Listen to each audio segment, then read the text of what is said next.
Hello बच्चों, let's read the question and the question says that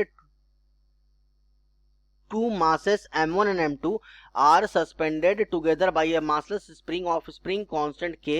When the masses are in equilibrium, m1 is removed without disturbing the system. Find the angular frequency and amplitude of the oscillation of mass m2.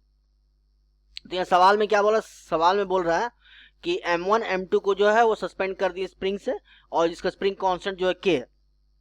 तो जो ना m1 को जब remove कर देते हैं तो फिर उसके बाद एंगुलर फ्रीक्वेंसी और एम्पलीट्यूड ऑफ द ऑक्सीलेशन निकालना। तो ये सवाल में जो की कॉन्सेप्ट लगेगा, की कॉन्सेप्ट वो है कि extension in the spring, extension in the spring, उसका फॉर्मूला होता है x is equal to mg by k, जहां m मास है, g acceleration due to gravity है और k जो स्प्रिंग कांस्टेंट है। ठीक है, तो इनिशियल में m1 m2 जो है दोनों सस्पेंडेड है, तो उस समय एक्सटेंशन कितना होगा स्प्रिंग में वो निकालते हैं। तो extension x1 is equal to हो जाएगा m1 plus m2 into g whole divided by k।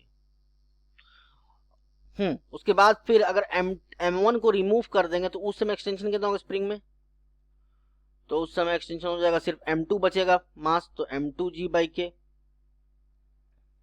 अब यही दोनों का जो डिफरेंस होगा ना वही एम्पलीट्यूड होगा, तो एम्पलीट्यूड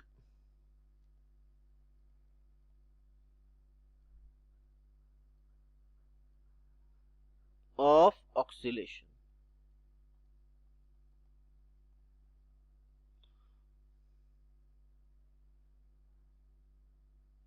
ऑक्सीलेशन वो इज इक्वल टू क्या हो जाएगा, a इज इक्वल टू हो जाएगा x1 माइनस x2। तो x1 का वैल्यू था m1 plus m2 g by के, माइनस x2 का वैल्यू था m2 g बाई के। तो सॉल्व अगर करेंगे तो क्या हो जाएगा, m1 g plus m2 g minus m2 g whole divide by k. तो यहाँ m2 g खत्म हो जाएगा, यानी m1 g बाई के हो जाएगा। तो एम्पलीट्यूड कितना निकल गया, m1 g बाई के। ये हो गया। अब हमको एंगुलर फ्रीक्वेंसी निकालना, तो एंगुलर फ्रीक्वेंसी निकालने के लिए एसएचएम के इक्वेशन लगाते हैं। एंगुलर फ्रीक्वेंसी, एंगुलर फ्रीक्वेंसी को ओमेगा से नोट करते हैं। तो फोर्स बराबर होता है मास इनटू एक्सेलरेशन। तो मास यहाँ तो अब m2 ही बचा, m1 को तो हटा दिए, m2a इज इक्वल टू हो जाएगा माइनस kx। तो a का वैल्यू हो जाएगा माइनस k बाई m2x। अब इसको एसएचएम के इक्वेशन से कंपेयर करें, a is equal to minus omega square x। तो ओमेगा स्क्वायर का वैल्यू यहाँ से जो है आ जाएगा क्या, k बाई m2।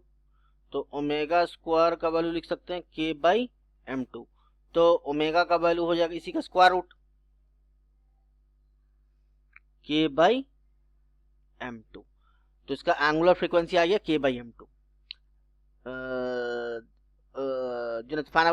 तो इसका फाइनल आंसर क्या क्या है, एम्पलीट्यूड इज इक्वल टू आया m1 g बाई k, और एंगुलर फ्रीक्वेंसी आया इतना k by m2। Hence the final answers are a is equal to m1 g by k and omega is equal to